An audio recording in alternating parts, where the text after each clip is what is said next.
Vladimir Poutine est-il en train de jouer avec le feu? Le président russe a franchi une ligne inédite hier. Pour la première fois depuis la guerre en Ukraine, un pays de l'OTAN a été agressé. Vous voyez notre infographie qui montre la violation de ces drones russes, la violation de l'espace aérien de la Pologne. Les premières incursions en territoire polonais ont commencé vers 23h30. L'armée a sonné publiquement l'alerte à 3h48 du matin, prévenant du lancement d'une opération de neutralisation, opération qui s'est officiellement terminée vers 7h40. Ce sont des avions de chasse polonais et des F-35 néerlandais qui sont intervenus, appuyés par des moyens de l'OTAN. Ils ont abattu 3 drones. Les restes de 16 drones ont ensuite été retrouvés à ce stade dans 5 régions polonaises. L'OTAN est ciblée, c'est évident. La question est de savoir jusqu'à quel point l'OTAN va réagir et surtout assume réellement cette idée qu'elle est désormais ciblée et que dans la logique de ce qui est en train de se passer en Ukraine, les choses ne pourront qu'empirer. Zelensky a dénoncé le manque d'action des dirigeants occidentaux. Bien, mais que peut réellement faire l'OTAN face à la Russie à ce stade? Absolument rien. Laissez le blabla de l'article 5 sous Donald Trump dans un tiroir.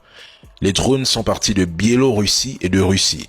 Et pendant que la Pologne, les Pays-Baltes et l'Ukraine condamnent cet acte en exigeant une réaction de l'OTAN, Donald Trump annonce vouloir normaliser les relations avec la Biélorussie. Et attention, c'est un régime étroitement arrimé à Moscou, économiquement comme militairement.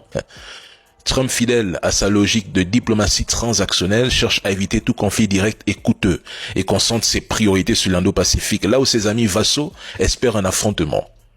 Honnêtement, je n'ai même pas voulu commenter cette actualité de 19 drones, mais maintenant quand j'y pense, que veulent vraiment les médias français et leurs dirigeants? Soyons sérieux, car même si demain ou après-demain, la Russie attaque à nouveau l'Ukraine et que les drones violent encore l'espace aérien polonais, il n'en ressortira rien de concret. Ils ne feront absolument rien si ce n'est que quelques déclarations, des réunions, des condamnations, article 4, Conseil de sécurité, explications à huis clos, puis silence. Depuis le début du conflit, les capitales occidentales avancent avec prudence quand il s'agit de réagir contre la Russie. Elles sont paralysées. Et même Zelensky l'a reconnu à une période.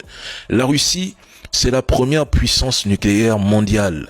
On ne se réveille pas un matin en claquant des doigts pour déclencher l'article 5 de l'OTAN, ni pour attaquer Moscou comme on l'a fait avec Kadhafi. Aucun d'entre eux n'osera franchir cette ligne rouge.